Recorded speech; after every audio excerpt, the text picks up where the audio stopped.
Hello and welcome to the first video in this series about multivariable calculus. I am Anders Gode and I'm normally a fluid mechanics teacher at Uppsala University. Since fluid mechanics contains a lot of multivariable calculus, which tends to be one of the main challenges when learning this topic, I made this course for those who want to refresh their multivariable calculus knowledge. So the target audience for this course are those mentioned, or this could be used as a supplement while taking a multivariable calculus course. But the rate of progression may be a bit too fast if you haven't seen this topic before. I will start from the very beginning, but don't worry if you feel that this video is too easy at the start. It will get more challenging later in the course. I've also adapted the content to the math that is used in fluid mechanics and to some extent electromagnetic field theory, which also contains a lot of multivariable calculus. Furthermore, since I'm a physics teacher and not a mathematician, I will mainly try to motivate why equations and theorems are true. But if you want strict mathematical proofs, I will refer you to actual mathematicians. Finally, if you want to see the table of context of any video, I've added chapters to them all. And with that, let's start from the beginning.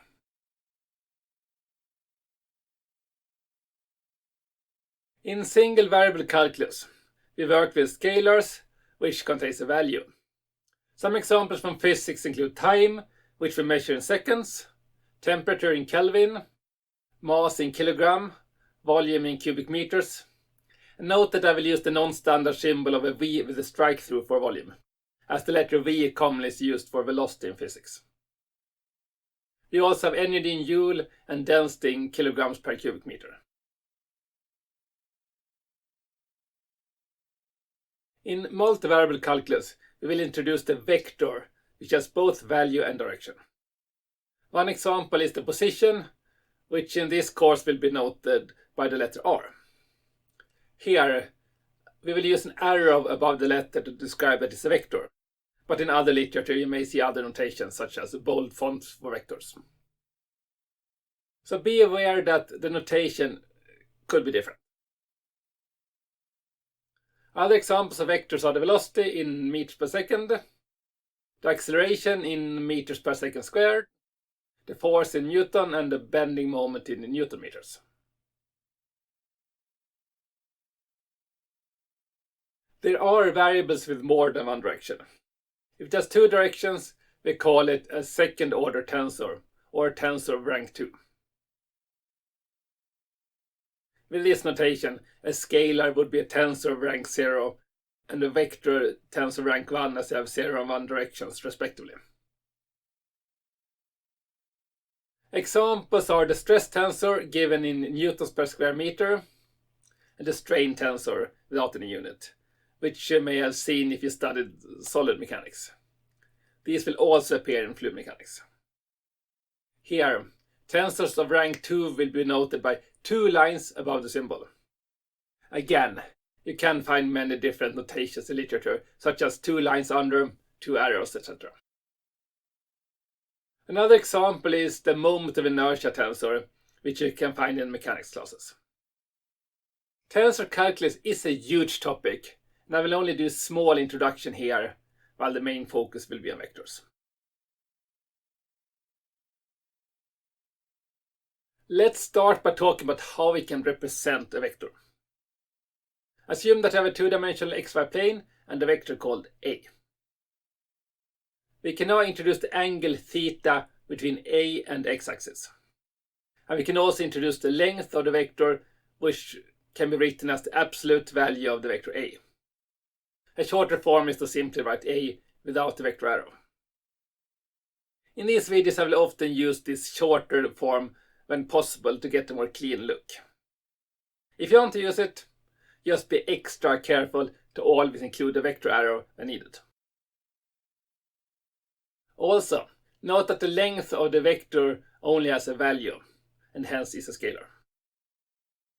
A classical example from physics is the velocity, which is a vector and has a direction. The speed is the length of the velocity vector and is hence a scalar without direction. If we use the length and angle theta to describe a vector, we have what we call polar coordinates. Another way of describing the vector is to use the x and y coordinates. I will call the length of A in the x direction ax and the length in the y direction ay. A can now be given using the two coordinates ax and ay. This is what we call Cartesian coordinates. To convert between them, we can see from the figure that ax is the length of A multiplied by cosine theta. Similarly, we can see that ay is the length of A multiplied by sine theta. If we want to calculate the length from ax and ay, we can use the Pythagorean theorem. If you want to learn more about polar coordinates, there's a video later in this series about cylindrical coordinates, where polar coordinates are covered in detail.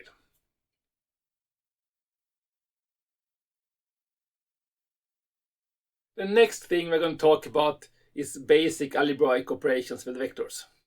The first thing is multiplication with a scalar. But before that, I want to define minus a.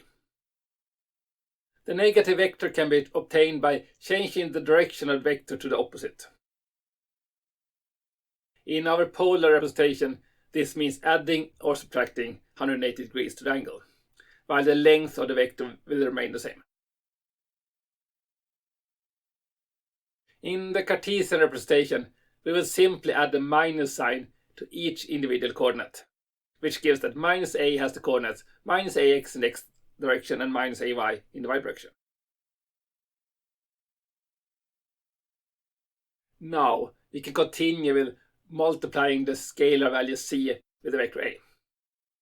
First, we can note that minus a is actually c times a when c is minus 1. Then, what can we expect if we set c to 2? What we will get is the green vector, which has the same direction as a, but twice as long. In Cartesian coordinates, we simply multiply ax and ay with 2. Now, watch what happens when c varies.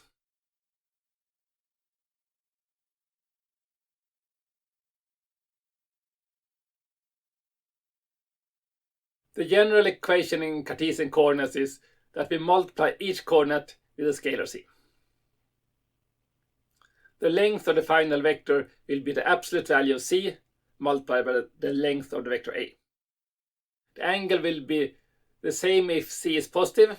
If c is negative, we add 180 degrees. The next operation is division with a scalar, which basically works in the same way.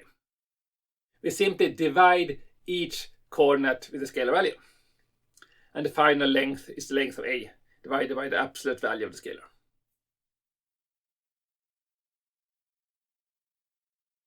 Our next algebraic operation will be addition and subtraction. Here, the two objects we add have to be of the same type. This means that we can add two scalars to each other, and we can add two vectors. But there's no way of adding a scalar to a vector as they are different type. So if we first move 1 kilometer northeast, then move 2 kilometers. This will not work as we do not know in what direction we move the extra 2 kilometers in. But if you say 2 kilometers southeast, then it works, because now we're adding two vectors instead of a vector and a scalar.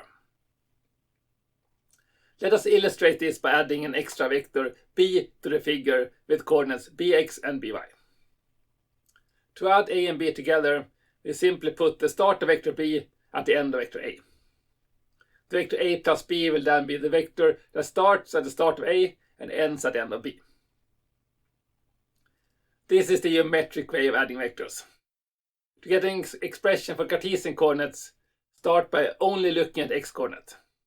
When we add these together, we get final x coordinate.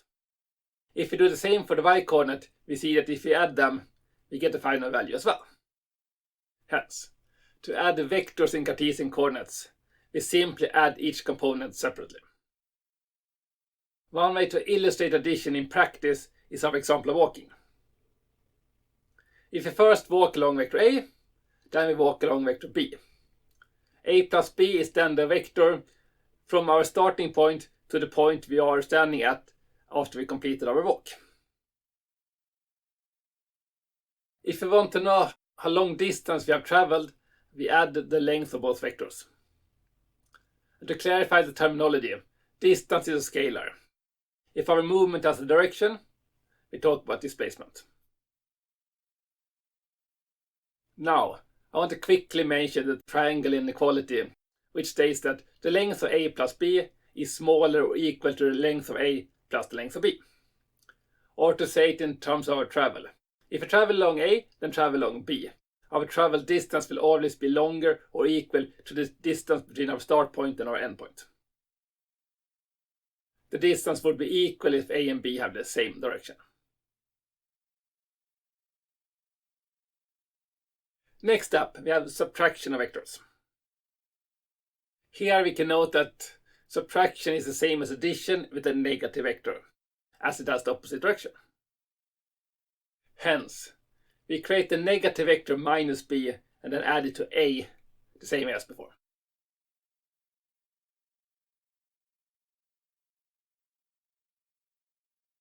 In Cartesian coordinates, we simply subtract b for each individual coordinate, similar to addition. Geometrically, we can also note that a minus b is the vector we get if we draw a vector from the end of b to the end of a. The triangle inequality also states that the length of a minus b is smaller than the length of a plus the length of b.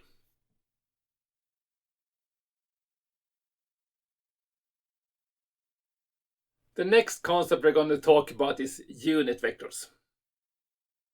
A unit vector is a vector of length 1, which is used to describe a direction. We can start by defining the unit vector x hat as the vector with coordinates 1 and 0. In these videos I will use the hat symbol to illustrate that a vector is a unit vector. Our second unit vector is y hat with coordinates 0 and 1. If we now look at our vector a, we can see that ax gives its length in the direction of x hat, and ay will give the length in the direction of y hat. If we add ax x hat and ay y hat together, we will get the vector a. Hence, another way of writing the vector a is ax x hat plus ay y hat. The point of doing this is that we can have other unit vectors as well. Let us, for example, define the unit vector a hat as the vector a divided by the length of a. Dividing by the length is the general way of creating a unit vector, as we ensure that the length becomes 1. Now we can rewrite the vector a in terms of its length and its unit vector a hat. Here we see that we can either give a in terms of x hat and y hat, or we can use a hat.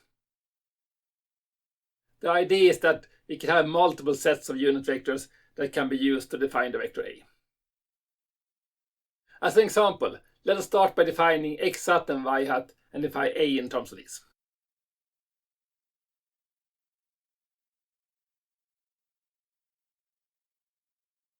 Now we can add two new perpendicular unit vectors, v hat and w hat, and define a using these as well.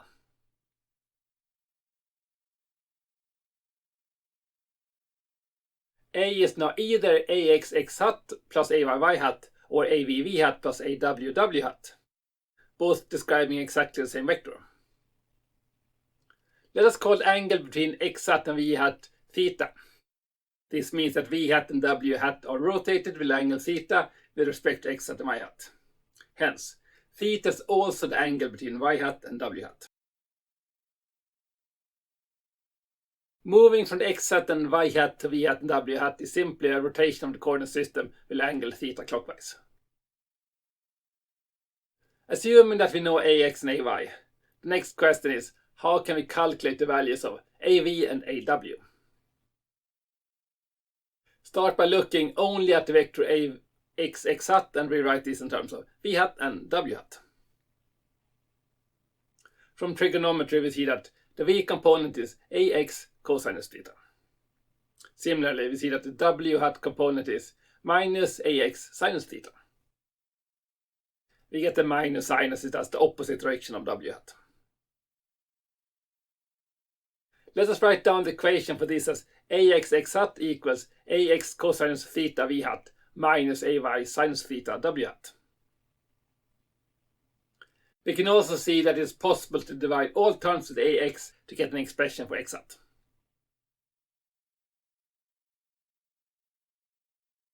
Let us do the same for the second vector ay y hat. The w component becomes ay cosine theta w hat, and the v component becomes ay sinus theta v hat. And we can write the equation of ay y hat in terms of v hat and w hat. Just as for the ax x hat vector, we can divide this vector by ay instead. And now we have the equations for how we can express x hat and y hat in terms of v hat and w hat. Let us repeat the steps in the opposite direction to rewrite v and w in terms of x and y. Start by av v hat, which has the x hat component av cosine theta x hat. And the y hat component is av sinus theta y hat. And we can write v hat in terms of x hat and y hat. And do the same for aw w hat. X hat component is minus aw sinus theta x hat. Y hat component is aw cosine theta y hat. And we can write the equation for w hat in terms of x and y.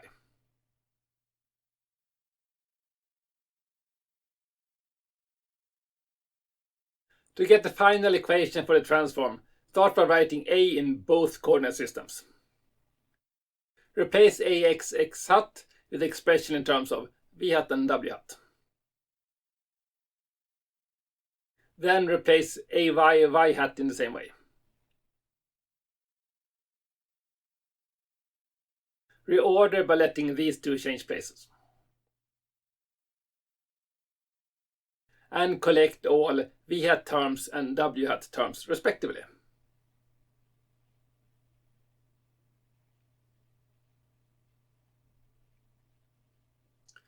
We can now identify the expression for AV. And similarly the expression for AW.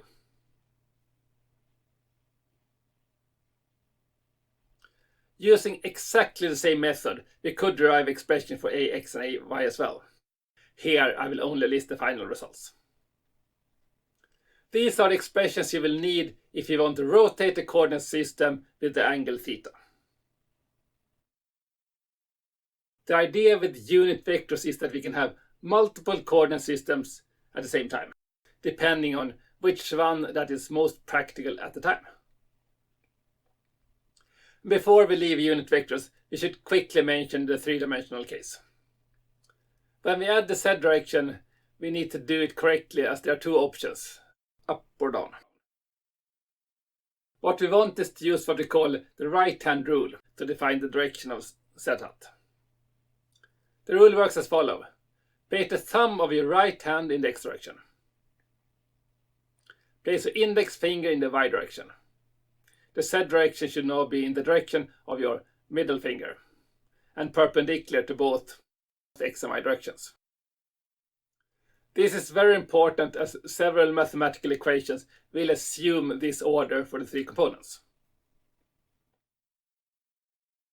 Next, we'll move to a new topic, which is different types of objects we can have in 2 and 3 dimensions. The first object is a point, which only has a position. Points do not have any size and will be defined by the position vector, a vector from origin to the point. A point could be moving, as seen here, which could be used to describe a moving object. The next type of object is a curve, which, for example, could be used to describe the movement path of the point. A curve will have a length s and the direction s hat. The direction of the curve is a parameter that is given for each point on the curve. If the curve is a straight line, we could give a direction for the whole curve. Otherwise, we can only talk about the direction at a given point on the curve, which is seen in this animation.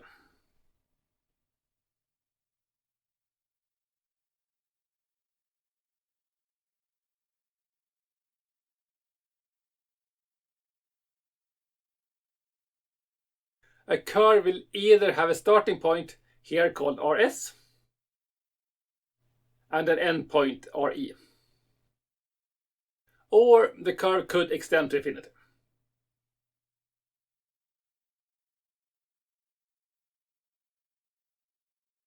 Or be a closed loop.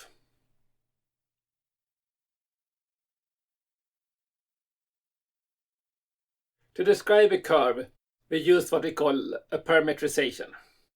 This means that we need to find one parameter that can describe both the x-coordinate and the y-coordinate of this curve. Start by selecting one point R on the curve. Then introduce the parameter t, which describes both the x and the y-coordinate. In the case of our circle, this will simply be a cosinus and a sinus function. In this equation, r is the radius of the circle and k determines how fast we move around the circle when t increases in value.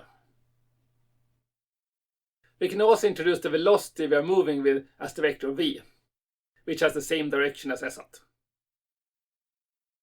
The velocity can be calculated by taking the derivative of v with respect to t. And here I'm assuming that r is the position and t is the time. When you talk about time derivative of a vector, you simply take the time derivative of each component. Using that the velocity and the unit vector s hat have the same direction, we can calculate s hat by normalizing the velocity vector, which we do by dividing by its length. If we move back to our first curve, which is a graph of the function x, we can write the coordinate of a point on this curve as the x for x-coordinate and the function f of x as the y-coordinate. Now, x is our parameterization variable. Hence, we need to take the derivative with respect to x to get the direction of the curve. As dx is 1, we can simplify a bit. Now we have a vector of correct direction, but with varying length depending on x position. The unit vector s hat will be obtained when we normalize this vector by dividing with its length. With this, we will leave curves and go to our next object, which is a surface that has an area. In 2D, I will use the letter A for area, while in 3D, I will use the letter S for surface. A surface will have two directions parallel to surface, which means that we need two parameters to describe it. In 3D, there will also be one perpendicular direction, which we call the normal direction. The difference between an area in 2D and a surface in 3D is that we need information about the direction of the surface to describe it. That is why I use S for surface in 3D and A for area in 2D. Let us add the normal direction perpendicular to the surface and rotate to get a better view. The vector pointing in the normal direction is a unit vector n hat called the normal vector. As there's only one normal direction and two parallel directions, we usually use the normal vector to describe the direction of a surface. Remember that the curve had two endpoints at its boundaries. For a surface, we will instead have a closed curve around the boundary of the surface. According to mathematical standard, the direction of this curve should be counterclockwise. A way of finding the direction is another version of the right-hand rule. Place your thumb of your right hand in the direction of the normal vector. The direction of the curve will then be in the direction of your other four fingers.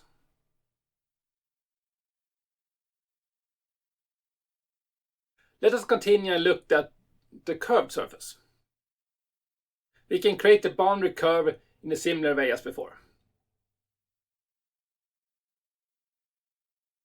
Let's add a normal vector in the center of the surface. As this normal vector always should be perpendicular to the surface, we realize that it has to change direction when we move to another point on the surface. Hence, each point on the surface will have its own normal vector, just as each point on the curve had its own direction vector. Therefore, curved surfaces do not have a global normal direction for the entire surface. They only have a local normal direction at each point on the surface. This will be very important later when we talk about integrals over curved surfaces. We can also have closed surfaces which do not have any boundary curve, just as closed curves do not have any endpoints. We draw the normal vector pointing out from the surface.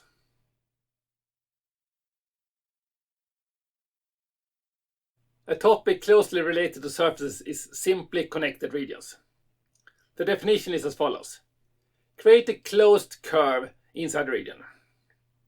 Now the question is, can we deform this curve into a point while staying in the region?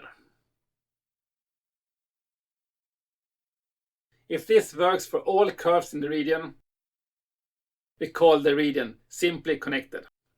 In this particular case, we can do it as you can see in the animations.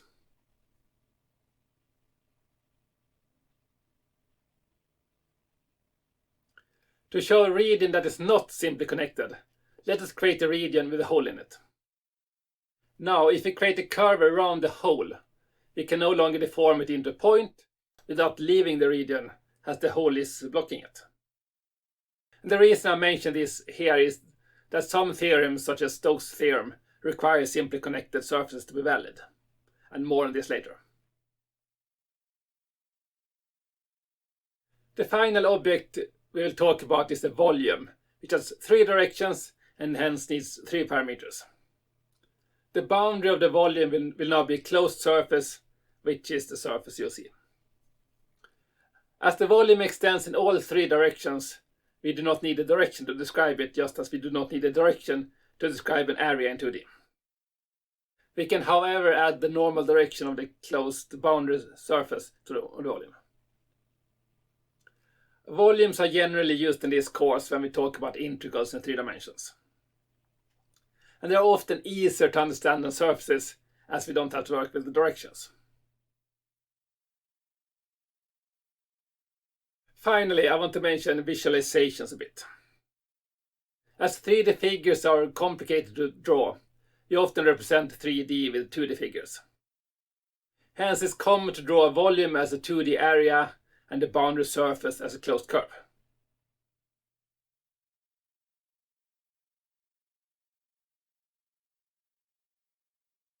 Curves will still be drawn as curves though, as we do not need to simplify them.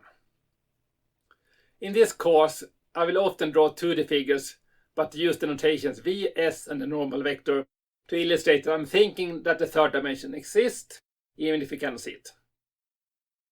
So if I write s and the normal vector, this is a surface, but if I write c for curve and the direction vector, that's a curve.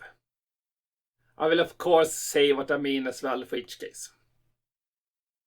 With that final remark, I will end this part, and next up will be multiplication of vectors. Thank you.